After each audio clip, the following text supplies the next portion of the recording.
यथार्थ मोक्ष पथ।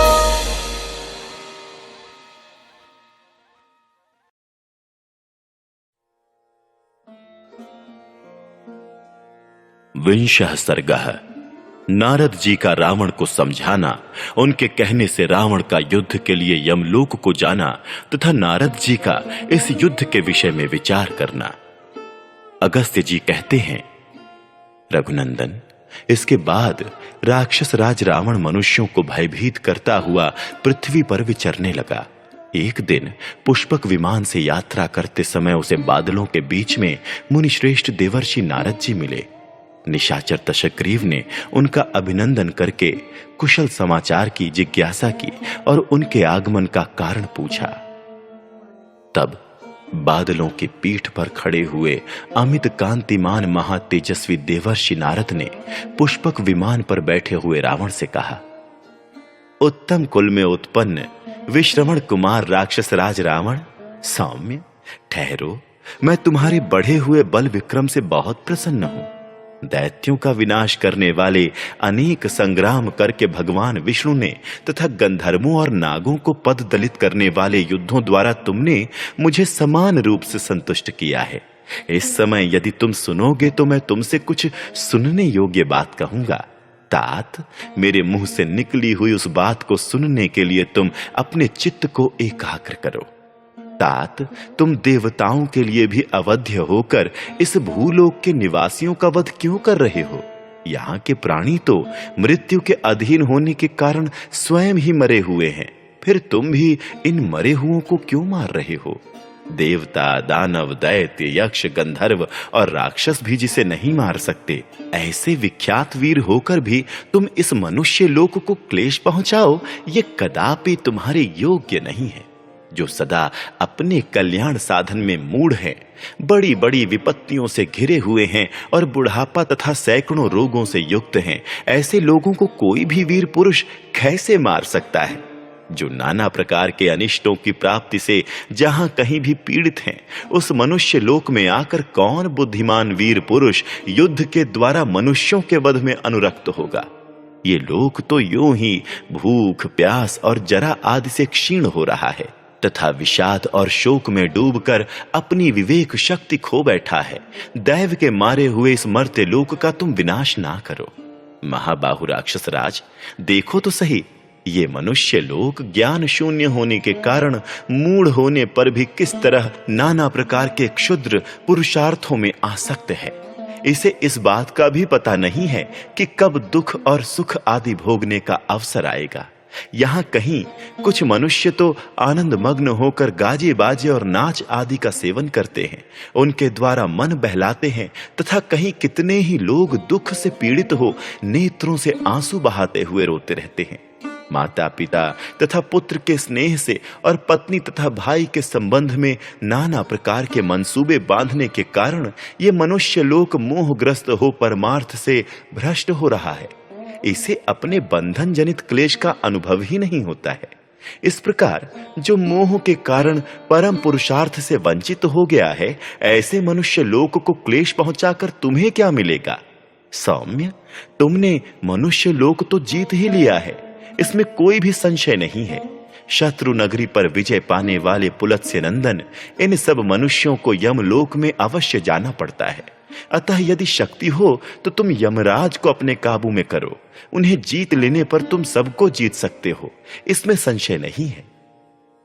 नारद जी के ऐसा कहने पर लंकापति रावण अपने तेज से उद्दीप्त होने वाले उन देवर्षि को प्रणाम करके हंसता हुआ बोला, महर्षि, आप देवताओं और गंधर्वों के लोक में विहार करने वाले हैं।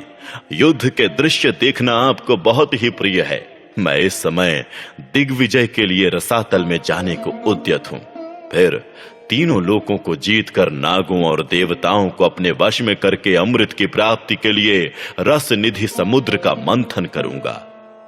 यह सुनकर देवर्षि भगवान नारद ने कहा, शत्रुसूदन, यदि तुम रसातल को जाना चाहते हो तो इस समय उसका मार्ग छोड़कर दूसरे रास्ते से कहां जा रहे हो?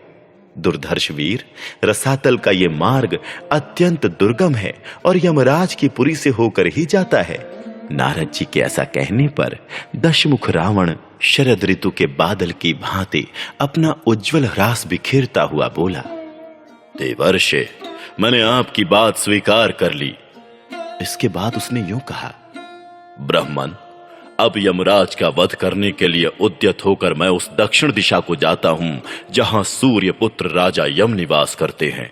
प्रभु भगवान, मैंने युद्ध की इच्छा से क्रोध पूर्वक प्रतिज्ञा की है कि चारों लोकपालों को परास्त करूंगा।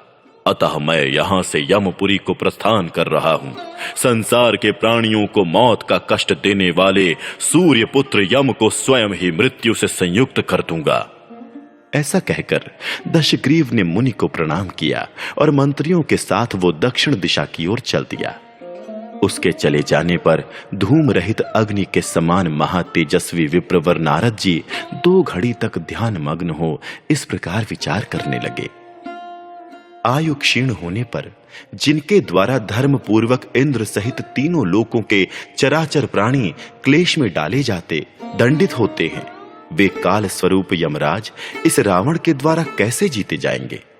जो जीवों के दान और कर्म के साक्षी हैं, जिनका तेज द्वितीय अग्नि के समान है, जिन महात्मा से चेतना पाकर संपूर्ण जीव नाना प्रकार की चेष्टाएं करते हैं, जिनके भय से पीड़ित हो तीनों लोकों के प्राणी उनसे दूर भागते हैं, उन्हीं के पास ये राक्षस राज स्वयं ही कैसे जाएगा?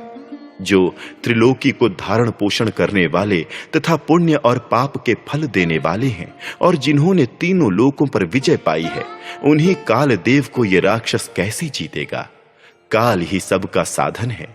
ये राक्षस काल के अतिरिक्त दूसरे किस साधन का संपादन करके उस काल पर विजय प्राप्त करेगा? अब तो मेरे मन में बड़ा कौतूहल उत्पन्न हो गया है। अतः इन यमराज और राक्षस राज का युद्ध देखने के लिए मैं स्वयं भी यमलोक को ही जाऊंगा। इस प्रकार श्री वाल्मीकि निर्मित आर्ष रामायण आदि काव्य के उत्तरकांड में 20वां सर्ग पूरा हुआ। 21वां सर्ग है रावण का यमलोक पर आक्रमण और उसके द्वारा यमराज के सैनिकों का संहार। अगस्त्य जी कहते हैं, रघुनंदन, ऐसा विचार करके शीघ्र चलने वाले विप्रवर नारद जी रावण के आक्रमण का समाचार बताने के लिए यमलोक में गए। वहां जाकर उन्होंने देखा यम देवता अग्नि को साक्षी के रूप में सामने रखकर बैठे हैं और जिस प्राणी का जैसा कर्म है उसी के अनुसार फल देने की व्यवस्था कर रहे हैं। महर्षि नारद को वहां आया देख यमराज ने आतिथ्य धर्म के अनुसार उनके लिए अर्घ्य आदि निवेदन करके कहा, देवताओं और गंधर्वों से सेवित देवर्षे, कुशल तो है ना? धर्म का नाश तो नहीं हो रहा है? आज यहां आपके शुभागमन का क्या उद्देश्य है? तब भगवान नारद मुनि बोले, पितृराज सुनिए, मैं एक आवश्यक बात बता रहा हूं, आप सुनकर उसके प्रतिकार का भी कोई उपाय कर लें। यदि आपको जीतना अत्यंत कठिन है तथापि ये दशग्रीव नामक निशाचर अपने पराक्रमों द्वारा आपको वश में करने के लिए यहाँ आ रहा है। प्रभु, इसी कारण से मैं तुरंत यहाँ आया हूँ कि आपको इस संकट की सूचना दे दूं, परंतु आप तो काल दंड रूपी आयुध को धारण करने वाले हैं। आपकी उस राक्षस के आक्रमण से क्या हानि होगी? इस प्रकार की बातें हो ही रही थीं कि उस राक्षस का उदित हुए सूर्य के समान तेजस्वी विमान दूर से आता दिखाई दिया। महाबली रावण पुष्पक की प्रभा से उस समस्त प्रदेश को अंधकार शून्य करके अत्यंत निकट आ गया। महाबाहु दशग्रीव ने यमलोक में आकर देखा कि यहाँ बहुत से प्राणी अपने अपने पुण्य तथा पाप का फल भोग रहे हैं। उसने यमराज के सेवकों के साथ उनके सैनिकों को भी देखा। उसकी दृष्टि में यम यातना का दृश्य भी आया। घोर रूपधारी उग्र प्रकृति वाले भयानक यमदूत कितने ही प्राणियों को मारते और क्लेश पहुंचाते थे, जिससे वे बड़े जोर जोर से चीखते और चिल्लाते थे। किन्हीं को कीड़े खा रहे थे और कितनों को भयंकर कुत्ते नोच रहे थे। वे सब के सब दुखी हो होकर कानों को पीड़ा देने वाला भयानक चीत्कार करते थे। किन्हीं को बारंबार रक्त से भरी हुई वैतरणी नदी पार करने के लिए विवश किया जाता था और कितनों को तपाई हुई बालुकाओं पर बार बार चलाकर संतप्त किया जाता था। कुछ पापी असिपत्र वन में, जिसके पत्ते तलवार की धार के समान तीखे थे, विदीर्ण किए जा रहे थे। किन्हीं को रौरव नरक में डाला जाता था, कितनों को खारे जल से भरी हुई नदियों में डुबाया जाता था और बहुतों को छुरों की धारों पर दौड़ाया जाता था। कई प्राणी भूख और प्यास से तड़प रहे थे और थोड़े से जल की याचना कर रहे थे। कोई शव के समान कंकाल, दीन, दुर्बल, उदास और खुले बालों से युक्त दिखाई देते थे। कितने ही प्राणी अपने अंगों में मैल और कीचड़ लगाए दयनीय तथा रूखे शरीर से चारों ओर भाग रहे थे। इस तरह के सैकड़ों और हजारों जीवों को रावण ने मार्ग में यातना भोगते देखा। दूसरी ओर रावण ने देखा कुछ पुण्यात्मा जीव अपने पुण्य कर्मों के प्रभाव से अच्छे अच्छे घरों में रहकर संगीत और वाद्यों की मनोहर ध्वनि से आनंदित हो रहे हैं। गोदान करने वाले गोरस को, अन्न देने वाले अन्न को और गृह प्रदान करने वाले लोग गृह को पाकर अपने सत्कर्मों का फल भोग रहे हैं। दूसरे धर्मात्मा पुरुष वहां सुवर्ण, मणि और मुक्ताओं से अलंकृत हो यौवन के मद से मत्त रहने वाली सुंदरी स्त्रियों के साथ अपनी अंग कांति से प्रकाशित हो रहे हैं। महाबाहु राक्षस राज रावण ने इन सब को देखा। देखकर बलवान राक्षस दशग्रीव ने अपने पाप कर्मों के कारण यातना भोगने वाले प्राणियों को पराक्रम द्वारा बलपूर्वक मुक्त कर दिया। इससे थोड़ी देर तक उन पापियों को बड़ा सुख मिला। उसके मिलने की ना तो उन्हें संभावना थी और ना उसके विषय में वे कुछ सोच ही सके थे। उस महान राक्षस के द्वारा जब सभी प्रेत यातना से मुक्त कर दिए गए, तब उन प्रेतों की रक्षा करने वाले यमदूत अत्यंत कुपित हो राक्षस राज पर टूट पड़े। फिर तो संपूर्ण दिशाओं की ओर से धावा करने वाले धर्मराज के शूरवीर योद्धाओं का महान कोलाहल प्रकट हुआ। जैसे फूल पर झुंड के झुंड भौरे जुट जाते हैं, उसी प्रकार पुष्पक विमान पर सैकड़ों हजारों शूरवीर यमदूत चढ़ाए और प्रासों, परिघों, शूलों, मूसलों, शक्तियों तथा तोमरों द्वारा उसे तहस नहस करने लगे। उन्होंने पुष्पक विमान के आसन, प्रासाद, वेदी और फाटक शीघ्र ही तोड़ डाले।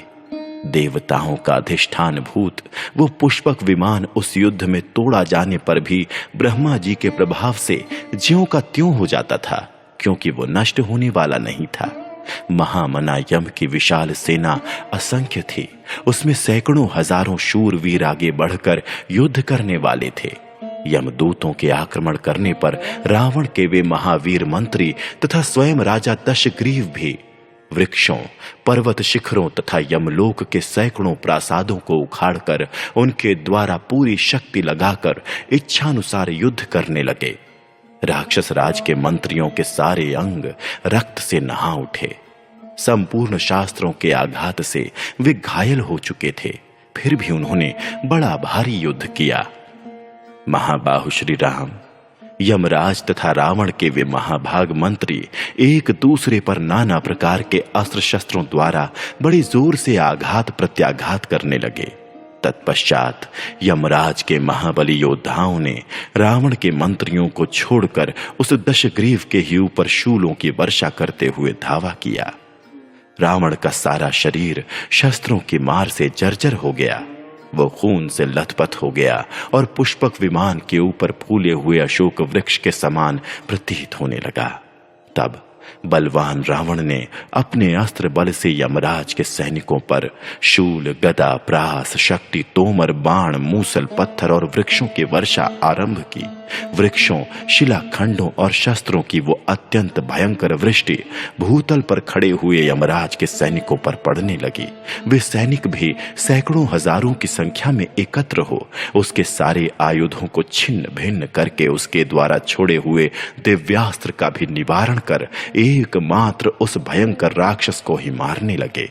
जैसे बादलों के समूह पर्वत पर सब ओर से जल की धाराएं गिराते हैं, उसी प्रकार यमराज के समस्त सैनिकों ने रावण को चारों ओर से घेर कर उसे भिन्न दीपालों और शूलों से छेदना आरंभ कर दिया।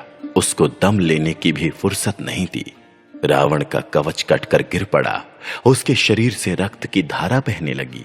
वो उस रक्त से नहा उठा और कुपित हो पुष्पक विमान छोड़कर पृथ्वी पर खड़ा हो गया। वहां 2 घड़ी के बाद उसने अपने आप को संभाला। फिर तो वो धनुष और बाण हाथ में ले बढ़े हुए उत्साह से संपन्न हो समरांगण में कुपित हुए यमराज के समान खड़ा हुआ। उसने अपने धनुष पर पाशुपत नामक दिव्य अस्त्र का संधान किया और उन सैनिकों से ठहरो, रुक जाओ, ऐसा कहते हुए उस धनुष को खींचा।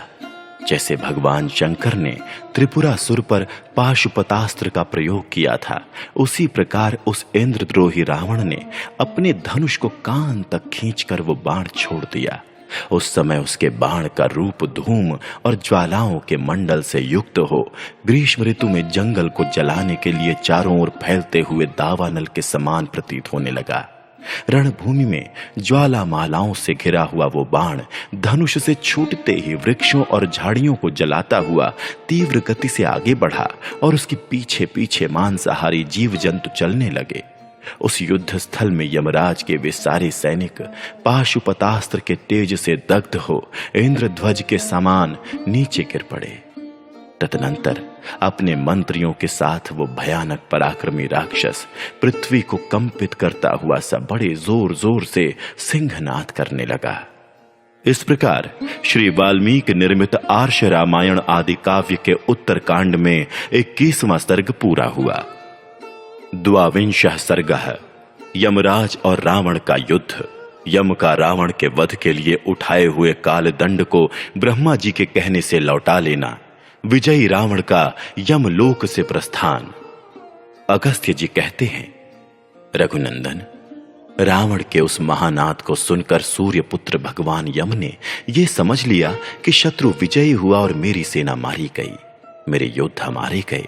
ये जानकर यमराज के नेत्र क्रोध से लाल हो गए और वे उतावले होकर सारथी से बोले, मेरा रथ ले आओ। तब उनके सारथी ने तत्काल एक दिव्य एवं विशाल रथ वहां उपस्थित कर दिया और वो सामने विनीत भाव से खड़ा हो गया। फिर वे महातेजस्वी यम देवता उस रथ पर आरूढ़ हुए। उनके आगे प्रास और मुदगर हाथ में लिए साक्षात मृत्यु देवता खड़े थे, जो प्रवाह रूप से सदा बने रहने वाले इस समस्त त्रिभुवन का संहार करते हैं। उनके पार्श्व भाग में काल दंड मूर्तिमान होकर खड़ा हुआ, जो उनका मुख्य एवं दिव्य आयुध है। वो अपने तेज से अग्नि के समान प्रज्वलित हो रहा था। उनके दोनों बगल में छिद्र रहित कालपाश खड़े थे और जिसका स्पर्श अग्नि के समान दुहसह है, वो मुदगर भी मूर्तिमान होकर उपस्थित था। समस्त लोकों को भय देने वाले साक्षात काल को कुपित हुआ देख तीनों लोकों में हलचल मच गई। समस्त देवता कांप उठे।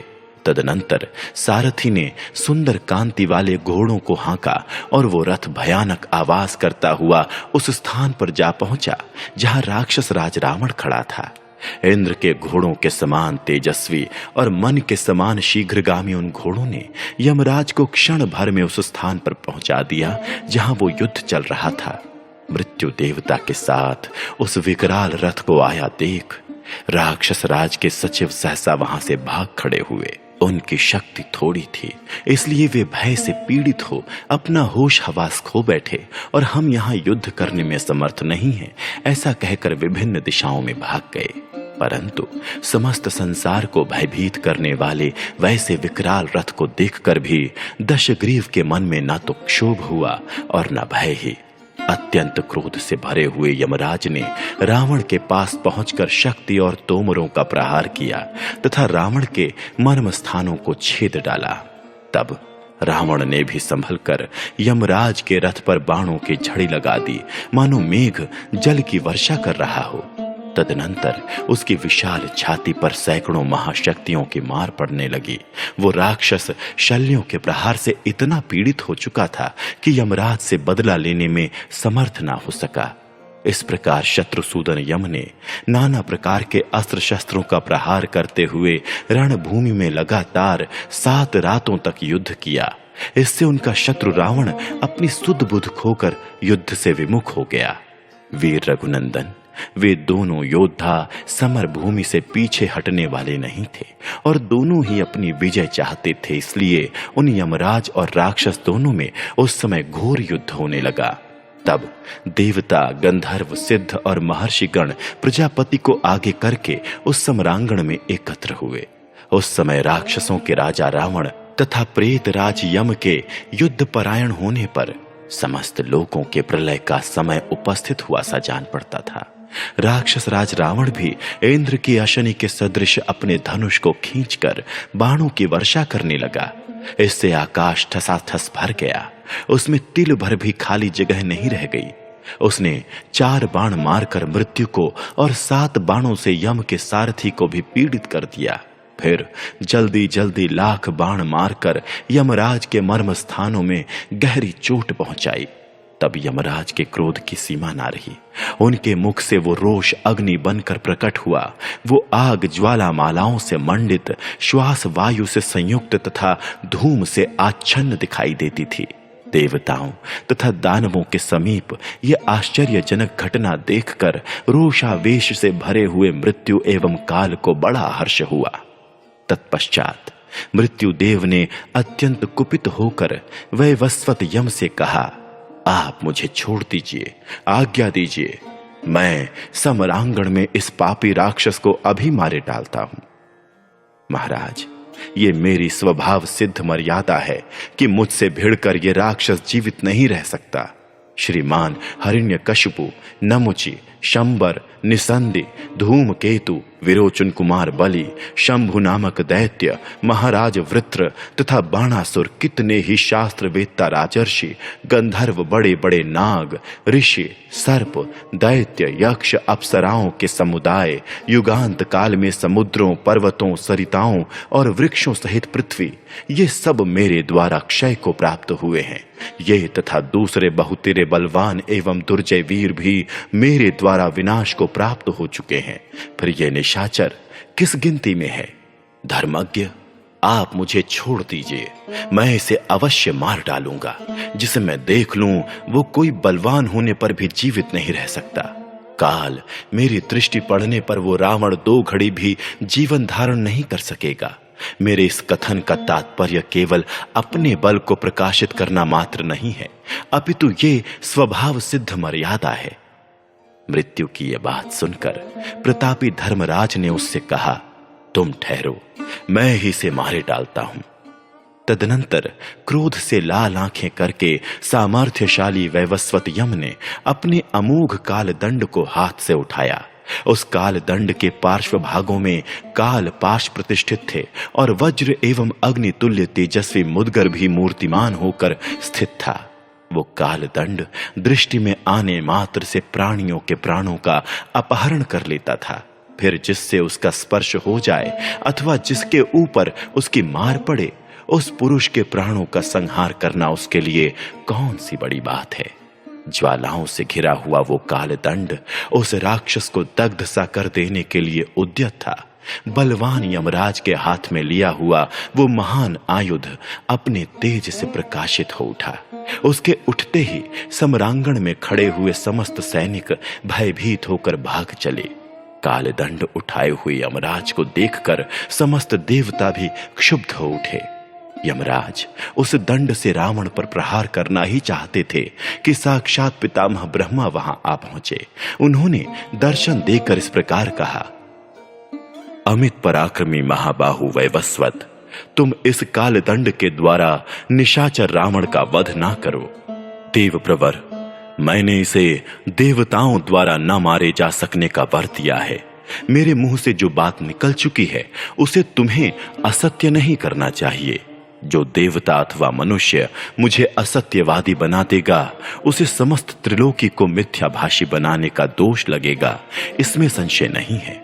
यह कालदंड तीनों लोकों के लिए भयंकर तथा रौद्र है। तुम्हारे द्वारा क्रोध पूर्वक छोड़ा जाने पर यह प्रिय और अप्रिय जनों में भेदभाव न रखता हुआ सामने पड़ी हुई समस्त प्रजा का संहार कर डालेगा। इस अमित तेजस्वी कालदंड को भी पूर्व काल में मैंने ही बनाया था। यह किसी भी प्राणी पर व्यर्थ नहीं होता है। इसके प्रहार से सबकी मृत्यु हो जाती है। अतः सौम्य, तुम इसे रावण के मस्तक पर न गिराओ।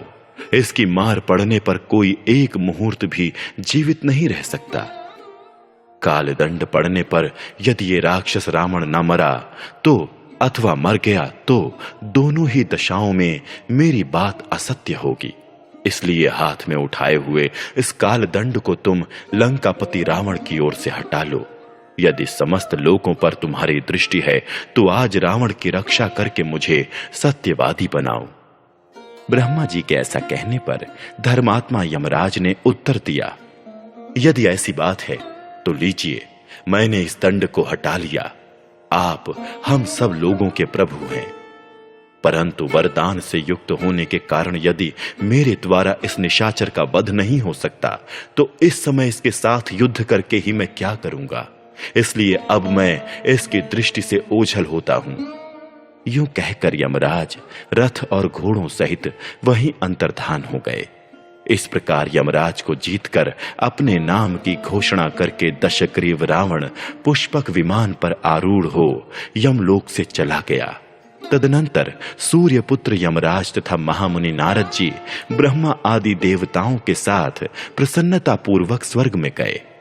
इस प्रकार श्री वाल्मीकि निर्मित आर्ष रामायण आदि काव्य के उत्तरकांड में 22वां सर्ग पूरा हुआ।